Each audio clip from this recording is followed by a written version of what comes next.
I put the kids in bed. I needed help. I thought this was something Darren was going to love, whether or not I go for me Cornish Doom Bar or me red wine.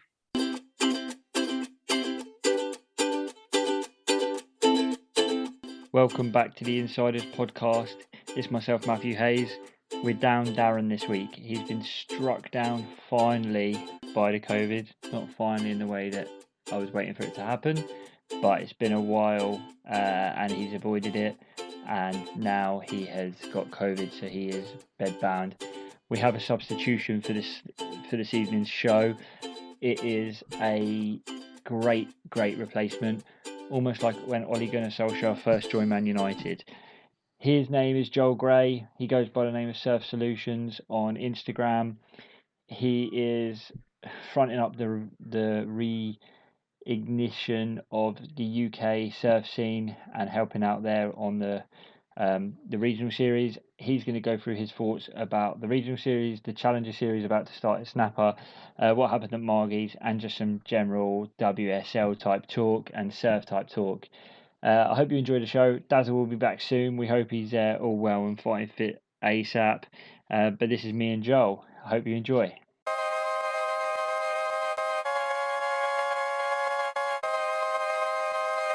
You doing all right? I'm good, man. How are you?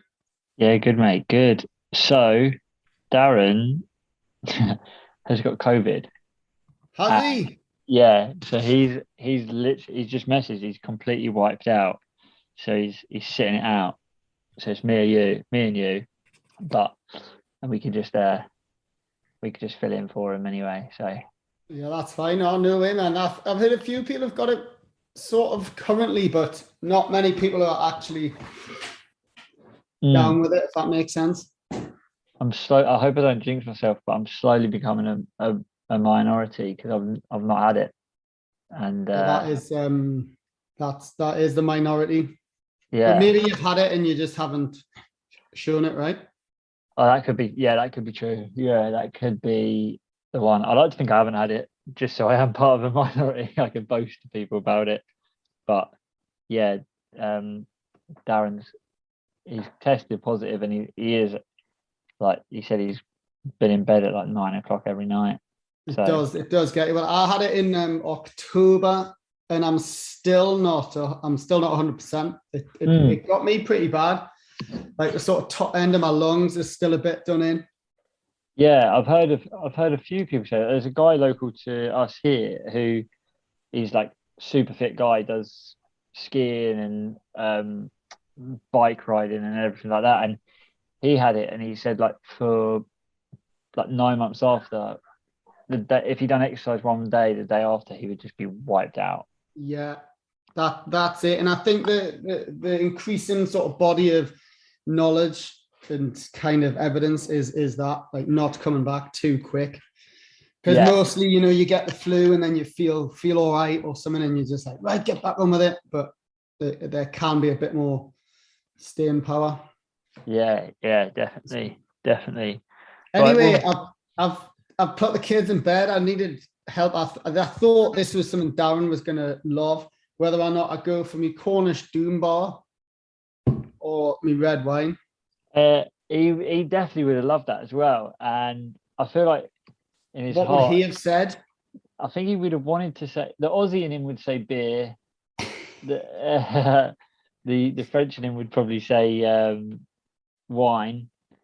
And I think it depends what he's on as well, because he was throwing them down Christian's throat last week, and that was red wine. So my vote was beer. I think that's the English part of me. I'm going that then. Mate. Yeah, good effort. That tip tap I'm in. So just so everyone knows, we invited Joel on tonight on Instagram. This is Surf Solutions. He is what I say, the super coach to the UK surf scene, and he's going to help us break down some competition insights, a bit of Margie's, and a bit of the Challenger series coming up as well. Firstly, how are the UK boys doing at the moment? I know that they've been doing okay early season. Yeah, so to be honest, that the last like couple of events that I did, there was like that last sort of 2 event leg. Well, there was like a 3 event leg. Israel I didn't do, but they all sort of kind of did it, like Israel, Caparica, and Santa Cruz. And it did seem like the first time, sort of since I've known, the first time that it seemed like there was a good, strong bunch, as a bit of a crew. I definitely wasn't coaching them all, but it feels like there's a bit of a unit, and it does feel like there's a little bit of a sort of something happening. And if you're getting results, making heats, it's not like everyone's bombing out early. So there's sort of like quite a good vibe and quite a good bit of hope, I guess, for going forwards. I sensed 2 big parts of it. Was there was a healthy competitive edge to it.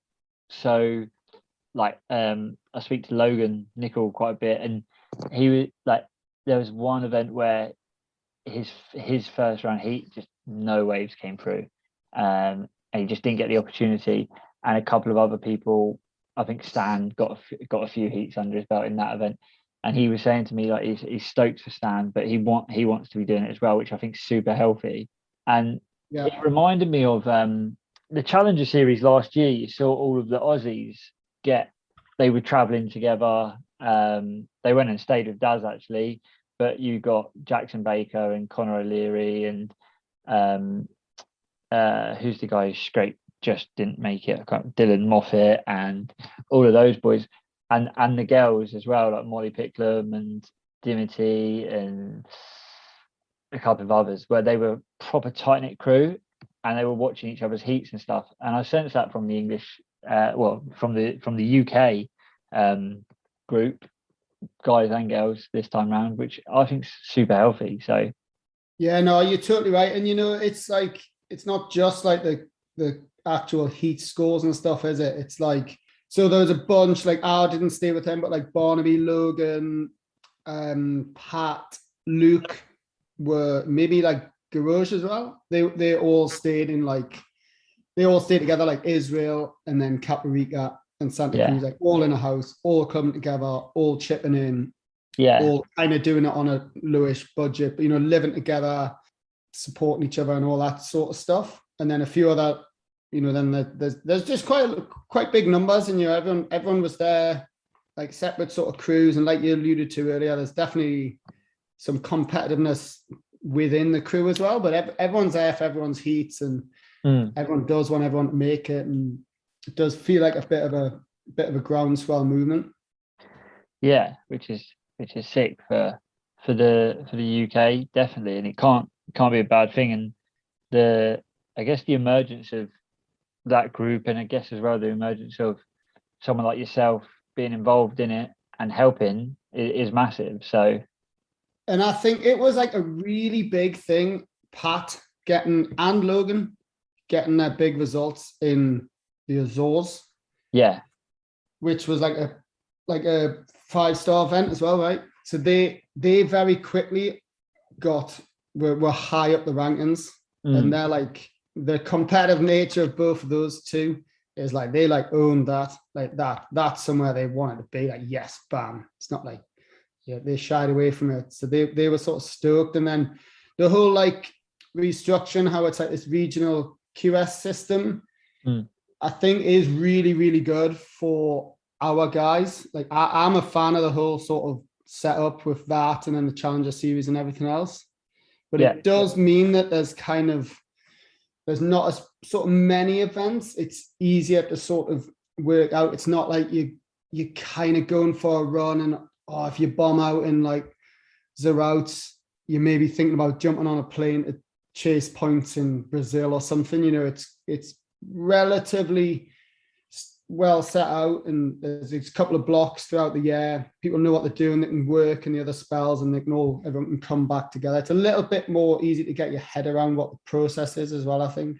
Yeah. Do you also think that helps with there being less of a financial barrier to people? Because what I mean by that is, in the past, if there wasn't a regional series event, say someone needed to chase an event and they had financial backing from like a major sponsor, like luckily, or maybe they had just a good family backing, Yeah. They might not have been the best surfer, but they could get to more events, which means they could rack more points up. Whereas now it's limited. You can't just fly to Brazil if you're in the QS for the regionals for the UK. Yeah, totally. And I mean, I guess the only sort of negative I could see is that those that had the budget and the support to do it could kind of cherry pick events. So remember when there were those kind of super good ones in Indo, you could go like, oh man, I can do good in this event. I'm going to target that. Whereas now, obviously you just have to do what's available and what's put out there in your region. Yeah. But I think that's good enough. to Which kind of leads into, like, I've been vocal against the cut, in not fully, but mainly kind of against the cut, and especially after watching Margaret River, like, which we'll get into it in a bit. I definitely am against the size of the cut on the women's side. But now I've just looked at the first round heats for snapper. Yeah, it's quite good at it. I think I'm more excited for snapper than like G-Land. The heat draw is mad, and it kind of then makes it feel like you've got an elite level tour, but then the Challenger Series is actually pretty much what the World Tour was maybe like 5 years ago or 10 years ago. Yeah, exactly. I just like flicked on then to see, because I think it starts like the 7th, which is tonight, is it, for us or not? The forecast looks really good, and like the live cam just looked amazing. Like it's firing right now. And yeah, just finishing off, I mean, head's still on the regional QS stuff. I do think that because of that structure as well, it's like I think there's a lower standard. So like those two events that I watched closely, like Caparica and Santa Cruz, like the first couple of rounds, I just think are a lower standard than what they were for QSs, because there isn't a little splattering of the odd kind of traveling Aussies or a little pack chasing points. There's no Brazilians. There's a couple, but that was one of the things which I noticed, which also is a positive in terms of it being less of a barrier to entry. You know what I mean? Like, let's go on QS, like, bum. Because initially, it's pretty hard if you commit to these events and you go out first heat. Whereas if the standard's a little bit lower, that's probably going to help to some of our guys to get a bit of a momentum, and the experience that maybe they're lacking compared to some of the other nations. Yes, that's always a difficult one, isn't it? Because some people, what was it? It was the Olympic qualification, where I know Luke Dillian done very well, and he was coming up against some big names, and it was almost that sense of he was going out and he had nothing to lose, and he was raising his game. And sometimes without that, I don't know, traveling pro or higher bar, it can benefit you because you might be someone who can then go out and take advantage of it. But some people really kind of rise and bring their surfing level up as well. So I can see why that would be a good thing, because it's obviously technically easier, but then for some people they might want to be, surfing against like a.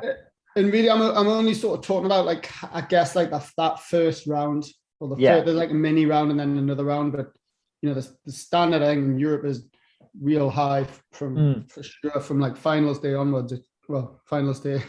Yeah, and it's definitely worth, because that was one of my questions as well. Is do you think that, like, how do you think it works when you got a regional like group that are qualifying from Europe, and then a regional group that are qualifying from America and then South America and stuff like? Yeah, it'll be interesting to see how it plays out. Like, I don't know, I haven't followed their systems in terms of what their spread of events is and stuff. But one thing that I sort of feel slightly is that, like, there's maybe a chance that as Europeans, I guess we're the Brexit boys, we're still Europeans.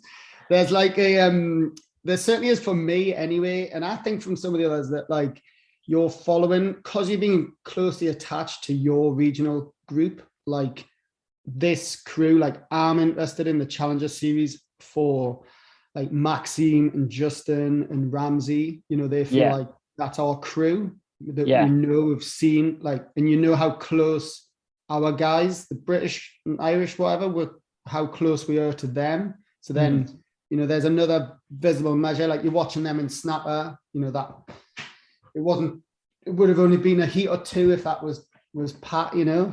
Yeah. We kind of know where we are. What's the crack with Pat? Because I saw he was announced on the WSL thing as I know. I think you probably got to speak to Pat, but I think it was like he's not in. He was just shy of qualifying. I think it was an error on that post, which is a reasonably large error from the WSL, right? Well, it's a week of WSL errors, which is a major talking point maybe for when we talk about Margie's. But yeah, I saw that and I was like, well, that's weird. And then I looked at the snapper draw, and obviously he wasn't on there, and I was like, well, yeah. But I thought maybe I messaged him and I was like, dude, what's the story? Are you in? Because, you know, everyone was told, everyone who's in spitting distance with a chance was told they had to, like, you know, enter the events. Yeah. So even if you're in like 30th going into that final event or something. So everyone, I guess, was entering, but I was like, maybe a few people, there's only like a handful of people above him. Maybe a few of those didn't enter, a couple injured, but no, he's not in. No, because I saw he was in Portugal. Yeah. Yeah, I saw that he's in Portugal, and I was like, well, it's going to be jet lagged if he is meant to be there. Yeah. Yeah. Well, he was close enough. Hopefully next year, him and a few of the other boys can. And what you start to talk about the Challenger Series, like I know we had a little bit of a chat on someone's Stab or Barton Lynch's Instagram, didn't we? But I was just sort of saying that I'm kind of a fan of the whole thing, and especially because I see that there is an opportunity for the Challenger Series to be built up into a bigger thing that people are more aware of. That is you make this Challenger Series, and that's like a good thing, a big thing in terms of support and media and coverage. And that was exactly my point. Is I kind of lost sight of that because no one was mentioning the Challenger Series the whole time the World Tour was on. But now the Challenger Series is back, because I absolutely loved it last year, and now it's back. I'm really invested in, one, seeing how well it goes now that they've made it bigger, but two, just looking at the surfers who are in it is just like lighting me up. Like, and so with that being the case, I kind of get the whole situation of what the WSL have now created, and I'm kind of backing it. I think there still are there's too many events, like what you said. Like last year, it's really easy to get your head around, isn't it? Like one sort of blast of events, whereas this one sort of, there's a couple that shouldn't be there, right? Like it's sort of one, and it's Manly, isn't it? And US Open's just sort of like a headache thing, isn't it? Yeah. But maybe it sort of needs to be there, but probably not. I don't know. US Open's 100% there because of money, which is okay, I guess. But I did look at it like there's Snapper and Manly, there's France and Portugal. If you dropped Manly and then say Portugal, because Portugal's got a World Tour event, so if you give the Challenger Series to Snapper and France, then you've dropped two, and then you've got obviously Belito, which I think is it like everyone loves that event. You've got the US Open, you've got Sacra, I think there's one in Brazil. That's right. And then you've got Haiva. So then it's back down to 6, and it is more followable and digestible for everybody. But I think it's going to be. I'm for the Challenger Series. What do you think about? Like, I looked through the draw and I was like surprised, and I don't really like it how Kelly's in there. I mean, I like that. I'm a huge fan. I want to watch his heat, but I don't think the current, like the ones that have just made the cut, should be on it. What do you think? What? So you're saying the ones who, if you've made the cut, shouldn't be on it? Yeah, I like it. Yeah, maybe it's like a football background, but it's like this. The Challenger Series is like Division 1, and the Premier League is the World Tour. I agree. It's almost and because they are like, the Challenger Series is to get points to qualify for that next lot. Like how come they're sort of dripping in? And in theory, they could all do it. And then what happens to the numbers of surfers? Yeah, and because that was what I found weird is I was speaking to someone about this the other day, because in all of the top level surfers contracts, they're contractually obliged to surf 2 Challenger Series events, which I don't understand. And that I don't think Kelly would be there if he didn't have to enter 2 of them. And I agree that shouldn't be part of their contract. I don't think they should be allowed in it. Yeah. I think because once you've made the cut, you don't need to double qualify. Yeah.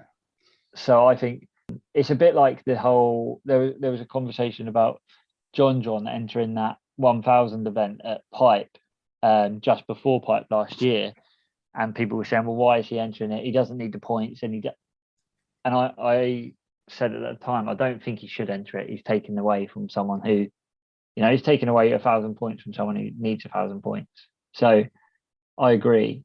I would always want to watch Kelly surf. Yeah, no, I'm like that. Like I'm 100% earmarking that heat to watch, but I completely agree. Doesn't quite make sense. Yeah, I 100% agree, especially for Kelly. Like he's won more events out at Snapper than anyone else, or more heats at Snapper than anyone else in the men's, and he doesn't really need to go and do it. So I agree.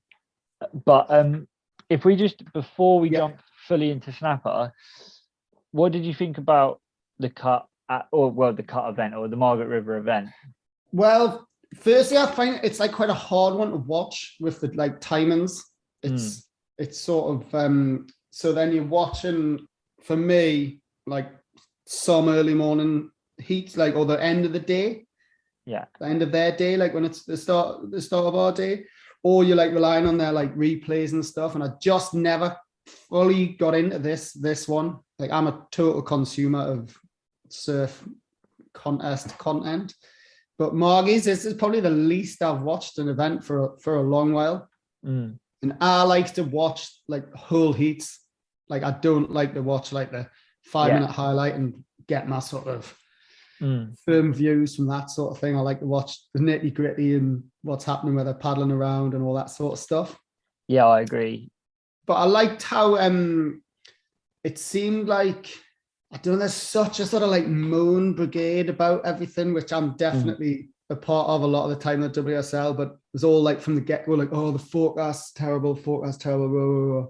But then it came good on that front, didn't it? Yeah, kind of what everyone wanted, like sort of a bit big, everyone riding kind of funky boards and a bit more length, look different. That's what we want, isn't it? Stuff that looks different and challenging. And some of the stuff like Matt McGillivray, those end sections, I thought that was amazing, that sort of heat.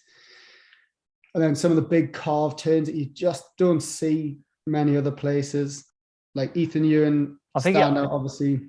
Yeah, I think it highlights, so for me, it always highlights how good some people are. Like when you saw Ethan and John, especially standouts, where the way that they can hold their rail through like a giant section that's a powerful ocean, like out there as well, and obviously Jack Robbo that one Geordie one as well was nuts, wasn't it? Yeah, I saw that, the Geordie one. I was like, after I saw that, I said to someone, I was like, oh, that's a serious, like, if it stays this big, he's definitely putting his hand up as a contender. And also there was the standout one for me, which made everyone else look terrible on that side of it. It was Molly Picklam's carve. Yes, that was like, I'm a huge Steph fan. I'm a good surfing fan as much, and how far above that was any other female turn of the whole event. I was just like, that was next level. I wanted Molly to stay on tour. I think she is a seriously good surfer. But that's why I agree with you. I didn't have the full like lock in of every heat like I like to do with other places when you get good time zones and stuff. But I did think that the waves being as big as they were was really interesting. I personally didn't like I love the event. I love the surfing at the event. I love the waves at the event. I really liked WSL's coverage of Bells, and I thought their coverage of Margaret River was terrible. Yeah. What about Kuiper's gaff at the end, man? Was brilliant, wasn't it? I mean, brilliantly, wonderfully bad. I've made my position on Kuiper very clear, is that I think my dog could do a better job than Kuiper Carrera. But yeah. My thing on the commentators, right, is I was chatting to someone about this the other day. It's a bit like I definitely sort of just think most of them are like rubbish and either a combination of don't know what they're talking about or just like waffling on about nonsense. But I think I say the same thing when I watch Match of the Day and like about Alan Shearer and Jermaine Genius, and I like it, but it's part of why I tune in. I'm like, oh, you didn't know what he's on about, you know. So I'm sort of happy with Jabber and Joe Tapel and all these crew, and every now and then you get someone that you're like, yeah, this guy talks sense, or yeah, she knows what she's on about. Keep her on a bit more. Yeah. So, see, you know what I mean? I definitely get that. I really like there's some commentators I really, really like. Last year when Stace Galbraith was doing it, I thought he was sick. And I really like Ronnie Blakey and Pete Mel when they're on it. And I'm not against Joe Tapel. He repeats everything he said. Like he's almost like Joe Tapel reminds me of you know, FIFA, the game. Yeah. You know how they say the same thing at the same part of every game that you play. That's what Joe Tapel reminds me of. But I just can't forgive.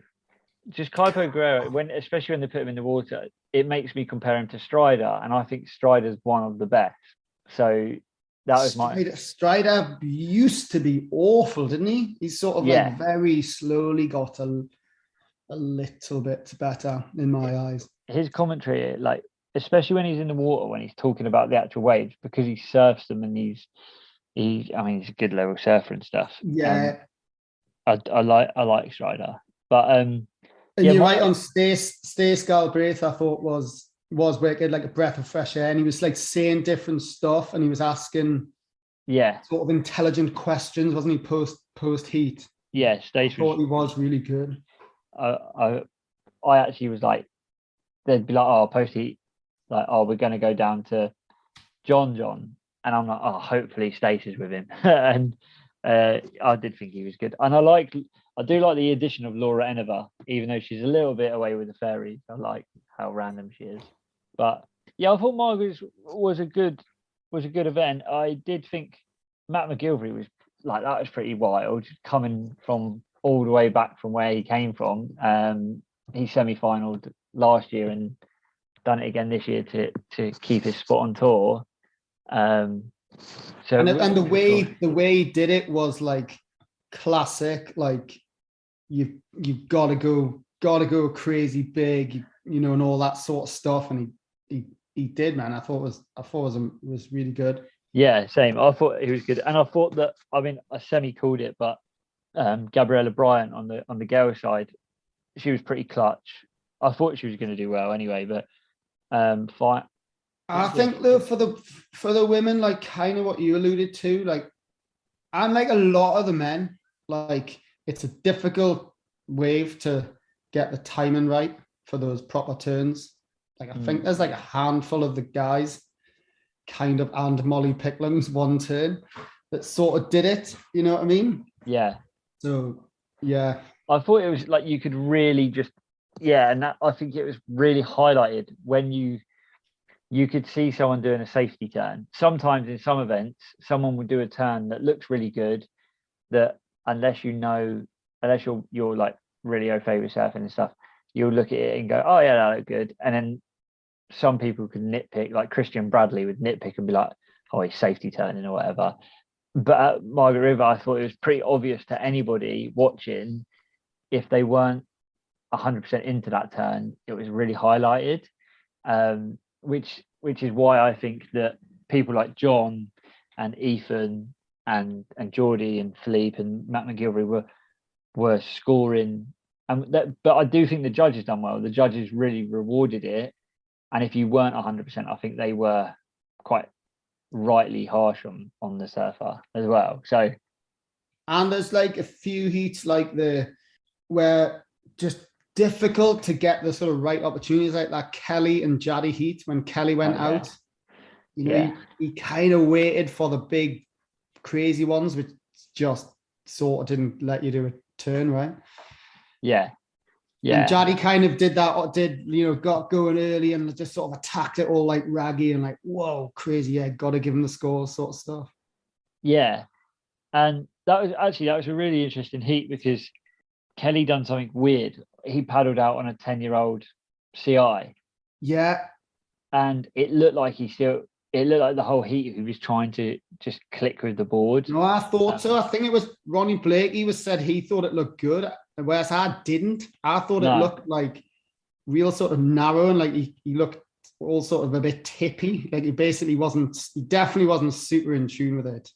I agree. I thought it made him look like he was like bottom turning in stages, and Yeah. it didn't look smooth in my It opinion. looked sort of long, but maybe thin and narrow as well. Yeah, which was weird. And yeah, I mean, how Judson Andre is mad as well, right? You I can't have know, right? anything but respect for Judson Andre. Is you got all of these people dropping off of tour, and year on year on year, he is making heats, and you're just like, how? Like you just I fair mean, play to him. he's obviously got an amazing sort of attitude and Yes, that athletic side of everything, and he's a much better surfer than probably what his rep is. You know what I mean? Everyone's like, "Oh, Judson." Yeah, I think he's pretty good. he is. Yeah, clearly he's a good surfer. In terms of scoring, he's like he does attack it, he puts it in the right places. Mm. So it's And yeah. he goes. I mean, sometimes he just spends a whole heat getting wiped out, but he does fully send it as well. So He does send it. He does. He I think does though, charge. I think like with him is he's constantly battling. Like he probably doesn't have a big contract. I know his board looks a bit like a Formula One car with the amount of stickers he's got on it, but I can't see any of them being like huge contracts. So he has to battle every time. Whereas you've got some people, maybe like Leo and people like that, who clearly are hugely talented and definitely want to be there, but I don't know how much they need to fight for it as such. Yeah. So Yeah. no, but props to Jazz and Andre because he is pretty uh yeah, he's pretty And like immovable from the tour. the whole cut thing, like obviously there's the whole like argument on some. I mean, all the rookies only got like 5 events to sort of show themselves, which is definitely arguable. Like for me, it's like I don't really have any issues this year. Like Zhao Chanka's the main one, isn't it? That everyone feels should still be there. Yeah, But like what I pointed out to you, I think in that message, like I just think it has been enough time for him to establish himself as a surfer that people want to see. So he's sort of done that side of things. Like I'll tune in for his heats at Snapper and the Challenger Series, and I know who he is. Like if there's a yeah, clip on Stab that pops up with his name, I won't scroll past it. It has been enough time for him to show he's got that real quality. yeah, definitely. And with Gyurchenko as well. The only thing that I felt sorry for him more than that is that the year that they brought the cut in, they got rid of the seeding heats. So Yes, okay, yeah. he like for him, if you looked at it would be good to see if someone could pull this up, or I might try and do it myself. But I don't think I ever saw Judson Andre, say for example, against John or Felipe or Italo. I think it was always Judson against, say, like not that it's an easy heat, but like Griffin or Ethan or someone else. Whereas Zhao got John twice, no, 3 times, I think, in the end. He got Felipe in a heat, and then he lost to Italo at Margaret River. And you just think like he was also winning round one heats, so he would have been a Yeah, higher seed. So I did feel for him that the seeding heat was out, because the same as Jackson Baker. I mean, Jackson Baker made the cut, but he won every single one of his round one heats, and then still round three was coming up against a very high seed. And I kind of just thought the seeding round should have stuck if they yeah, were bringing the cut back. But yeah. No, man, you're right. That is a valid point for sure. It is a valid point. And on the like sort of flip side, like those, if everyone kind of agrees that that top tour would probably operate better with less numbers, and it's probably sort of heading towards that direction. And the way I kind of think of it, those that made the cut are now on for like yeah, 12 months, aren't they? Essentially, yeah. they've got the rest of this year plus the start of next. Mm-hmm. So then it's almost then if you think about it the other way, the ones that come up from the challenger, they've just got, if you almost know from the start, which they did this year as well, but right, we've got five events to stay on for like another year. It's a bit more like that. It's almost just like it's when it's the very first year, it just feels like some of those crew are getting kicked off. And I didn't quite buy into all the high emotion of it, like Sally Fitz, big goodbyes in own right and everything. Because there probably will be at Pipe in January, won't they? Yeah, I mean, it's a bit weird, isn't it? Because Owen Wright didn't qualify last year, got given a wild card into this year, and then finished basically joint last until this event. And then actually, funny enough, in the last two events, he's had two good, and he was the next cab on to qualify, which is quite funny. Yeah. But like going back to your point about Jarochenko and anyone who didn't make the cut having 5 events to make an impact, the first 5 events with the waves that they are, the two people that stand out to me was Owen Wright and Connor Coffin.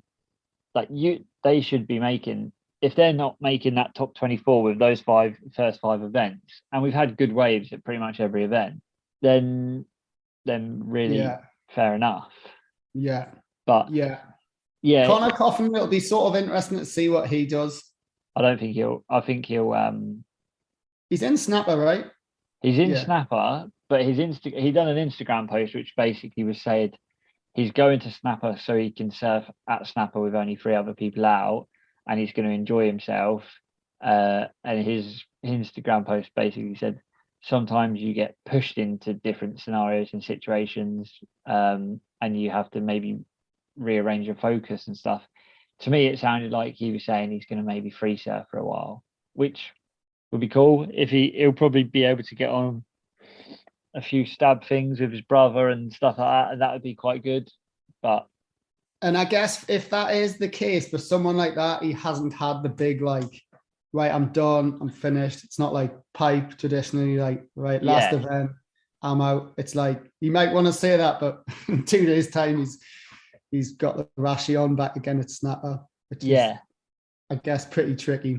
I saw Julian's in at Snapper as well. He's in at Snapper and Manly, which would be interesting to see, because if he does really well, then is he then gonna? Because I was actually going to bring that up, is about Julian and also about Katie Simmers. Katie Simmers is back at Snapper as well, and I reckon maybe that's an intention of trying to requalify and actually having a crack at the big leagues next year.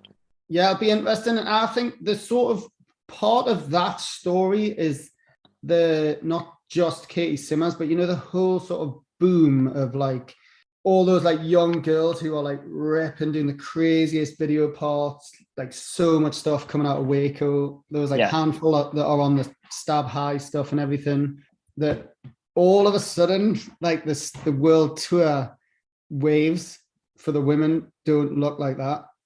And like all of a sudden, the sort of role model was Moana Wong, just getting 10-foot pipe bombs. It's like, oh, that's the pathway. Do you know what I mean? Yeah, and that was one. Do you know what? That actually kind of fits really well into another question I was going to ask you, which was, when you look at the Challenger Series waves, there's not a huge amount of variety in terms of the style and size. And when you actually look at those waves and what surfer is going to qualify from that tour to then make it to the WSL, I guess my point is, what I'm saying is, say for example, on the women's side, Katie Simmers wins the Challenger Series. She then goes, she's not had any exposure, and then the first event she's then meant to surf on tour next year's pipe. Yeah. Or like flip side to the men, the guy who wins the qualification series for the guys this year, I don't know, whoever it's going to be, say it's Matthias Hurdy. He's then got to go.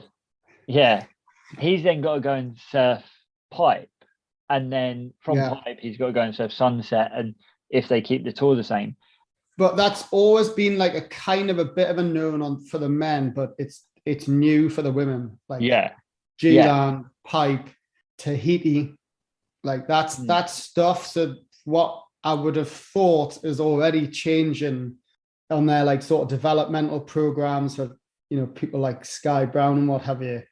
It's not just about getting rad and tech with your air game. It's got to be putting time in these sort of bigger water sort of places if those events are going to stay on tour. And I think that's what like Tyler Wright got a bit of stick at pipe, but I think she sort of spoke to that a little bit, and that they do need time. Like one of the reasons I guess that women haven't been out at pipe a lot, you know, there's been obviously a handful, but not a lot of representation, is because I haven't needed to, you know. It's not been part of their end game. They haven't been surfing crazy waves even in Indo because they haven't needed to. You know what I mean? It's not the end point. Absolutely. Like we say, Darren's not here, but he spent this winter. He spent a month in Hawaii, or 2 weeks, or however long it was. And he said when he was out there, obviously, and he's out there not to qualify, but he didn't want to go anywhere near pipe in terms of actually going to surf it, because it is the deadliest wave in the world, and why would you? So, and I thought that you bringing up that Tyler Wright interview, I thought that was one of the best things, like interviews I'd seen in a long time. Her saying, "Give us a few years, and the level is going to go through the roof," and I think that, but but like kind of with my point with it, with like Moana, I feel a little bit sorry for Moana, because if they didn't have the Ultimate Surfer last year, she would have definitely got one more crack. Yes, you're right. And then she probably would have made the cut with even like a lower score. And then opening up G-Land and Chopes, she would have been dangerous. And now she's in Snapper. I did see that she's in the Snapper draw. But it's funny how like Barron now doesn't have to do the qualification series, like the Challenger Series this year, if he doesn't want to. He can now just go and chill if he wants, and he's got the first 5 events of next year to try and requalify again. Yeah, I mean, he's going for what a radical year he's had. He's all primed and firing for the top 5 spot and to trestles. Sort of mental. It's funny how he's in that position this year, and last year you had Morgan Cibilic, who was top 5, and now Morgan's dropped off tour. But and back in the women's sort of thing, like, and sort of like what Tyler said, like, it's, you know, they did this thing at Pipe, and Moana did amazing, and that was like a real sea change, I think, for like women's surfing, for those sort of reasons I alluded to. But she's put her time in. You know, that's like the unique side of things. It's not like, right, it just takes a whole bunch of them to go there and charge. No, you need the time, experience, comfort levels, and everything else, which will take a few years. Yeah, I agree. And that's why I think doing the events like they had the Hui shootout thing this year, and they had a women's team in it, and I think they've passed a law over there now where any event has to have a men's and a women's thing, which is good. And I definitely think that I agree with Tyler. Give them the time, and there will be more and more people standing out. And it is, I mean, it's definitely good for the sport. Yeah. And just like the fact we're talking about, like, if Katie Simmers like qualifies again, is she going to take a ticket for Pipe essentially? Yeah. if she is, like, what's going to happen? We've never seen it. Let's see it. Sort Yeah, of thing. exactly. And that brings me to one of my biggest like things is that you said earlier about like the men's tour coming kind of whittling down. The women's tour has to get like the top level, that cut. If they're going to keep the cut, they have to make the women's tour bigger, in my Yeah, opinion. yeah. I mean, yeah, it just sort of should both be the same, but probably the Yeah, men's should come down to yeah, they match the should. women's. I think. Well, I think they should both meet Cut it even halfway. more. Yeah, I think the men's is at 36 and the women's is at 18, doing both at 24, Yeah, and then does make sense. maybe have less of a cut, have a cut to then, yeah, like I don't know, but obviously it's got to work with the schedules and stuff. But I definitely think when I went through the challenge, when I went through the snapper event, and I was looking through the women's draw, the names in every single heat is just crazy, and the men's is pretty stacked as it is as well. And I was just like, that to me shows that the strength of this women's tour, because the Challenger Series is the same size, I think. Yeah, No, right. is it? No, because the women's starts No, around it's of not. no, it's 96 and 64, isn't it? But the obviously there's 64 women in the Challenger Series. 64 women fighting to get into 18 spots is pretty well, not even 18, is it? Because they've had the cut, so it'd be 96 women trying to get into 8 spots. Oh, sorry, Yeah, 64 women trying to get into 8 spots is pretty pretty harsh. yeah, it is. It is. But, It's brutal. so what I was going to ask you then to um, maybe put you on the spot a bit, and I can go first because I've done this for the Challenger series. I was going to ask you a couple of people that you'd maybe name to do well that aren't the obvious. Um, that maybe you would say keep an eye out on. Watch these people for. Yeah. Um, I don't know if he is obvious, but Ramsey is Ramsey too obvious? Oh, I don't know. I think. See, I would put Ramsey as not obvious. I would. Like, I just want Ramsey. Then I'm like, I'm such a massive fan. His Yeah. surfing's super good, and See. like he's quite. I just think he's pretty different. Like his Mm, small wave surfing's like is incredible, man. To have so much rail work and power in small waves, and then he's obviously well. It appears that he would have the game surf skill set wise to stay on tour and do well at some of those events and I was look a about to bit say different. he is one of those people where you look at it and go, well, if he can qualify on the Challenger Series, then he should. Those first 5 events should really suit his surfing to Yeah. make an impact. I see Ramsey as a bit like I see not exactly in the same ilk, but I was putting him in the same kind of category as Julian Wilson, where I'd love to see them have a proper crack Mm. at the Challenger Series and make a little bit of a comeback for that. So I think he's a great shout actually. Yeah, I Um, mean Julian as well is like I guess you sort of feel like he doesn't want to do it, but if I mean he's so good. He's I so would good, quite Julian. I would quite like to see a no fucks given Julian Wilson on tour, as in, Yeah. oh yeah, I've qualified. Like, oh yeah, I got through the challenges. I qualified. Like, if I only have to do 5 events and make the cut, sweet. If I don't make the cut, I don't care. Um, and just see him surf with the complete freedom that he probably should, and then I reckon he could be lethal. I think yeah, I agree. You mentioned Matthias Hardy as well, Yeah, which his time's gonna come at some point, and it may well be this year. And I think another interesting one is Matt Banton.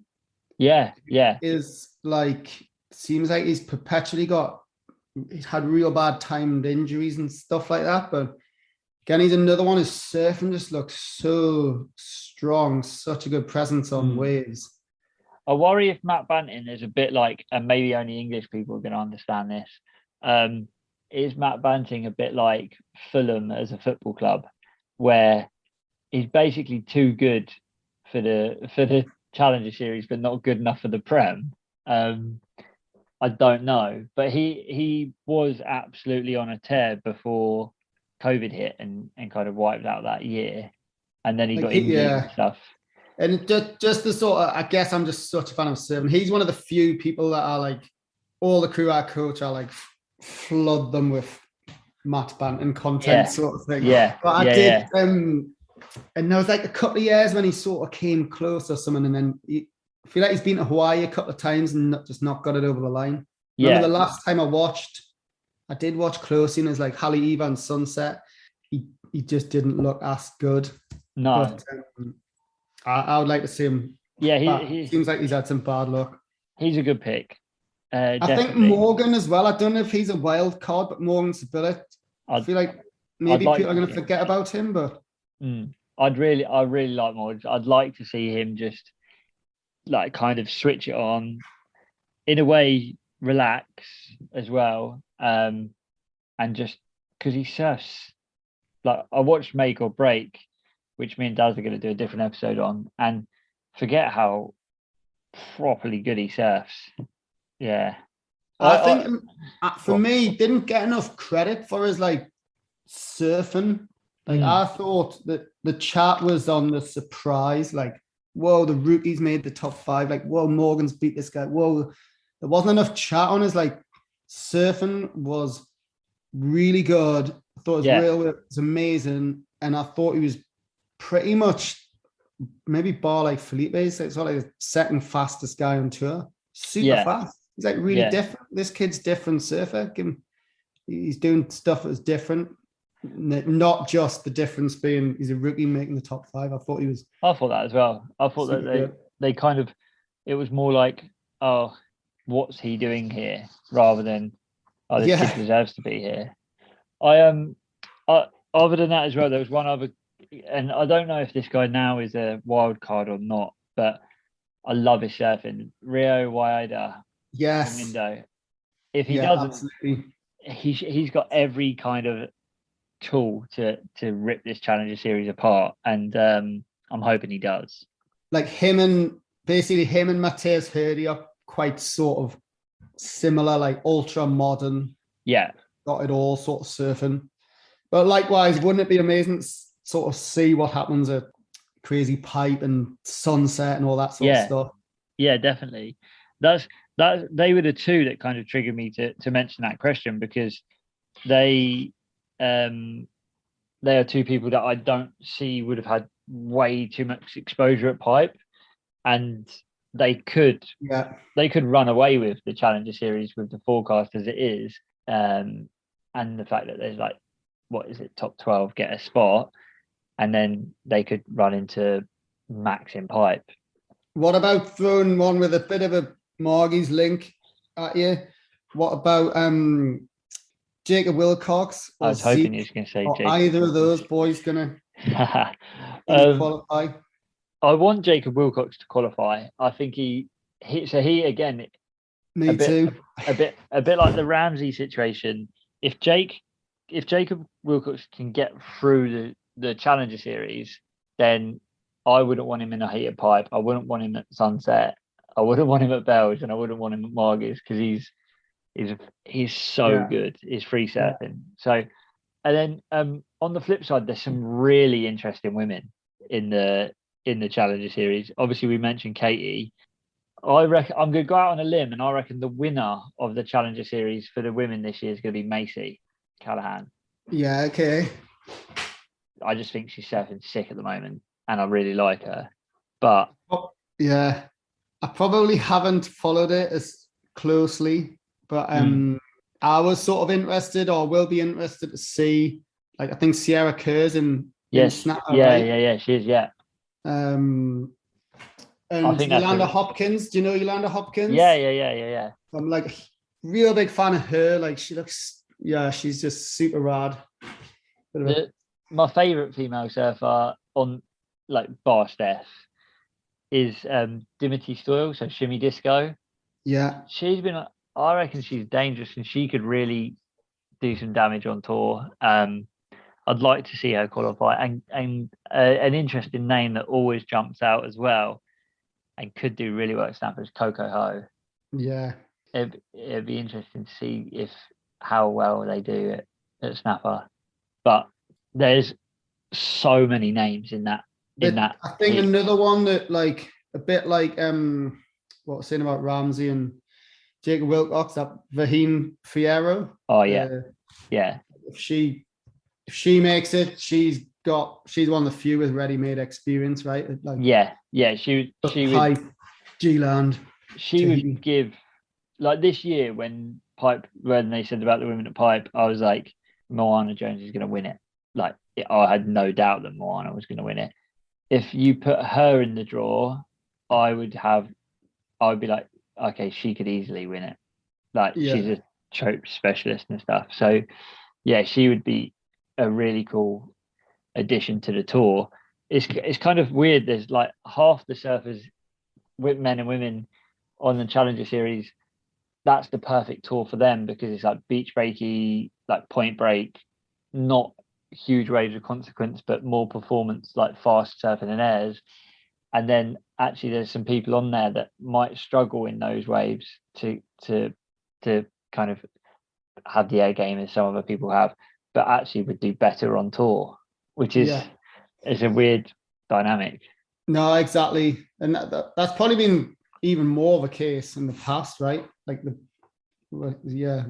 QS and Challenger Series quality probably has got a bit better, right? Yeah. And that's why I kind of was looking at it when we talked about earlier, from the regional series to the Challenger Series. That gap doesn't seem to be as big now. Like it doesn't seem like you're going to be going from regional events where you're surfing a really bad wave to then going to surf like Pipe or something. Obviously there's world-class waves on the Challenger Series, but they're not macking. I mean, there's a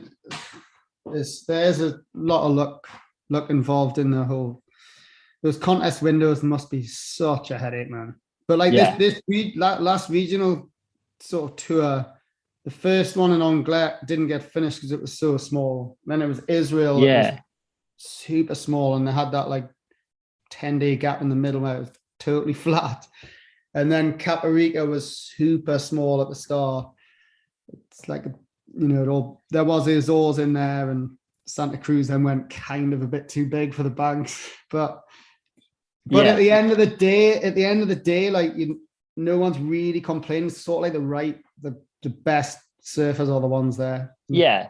End of the day, I think. There's a couple of names maybe, but pretty much they're getting it right. You know what I mean? Yeah. I wanted to shout out, actually, there's a guy called Adur Amateurin, who I'll butcher his last name, but Amateurin.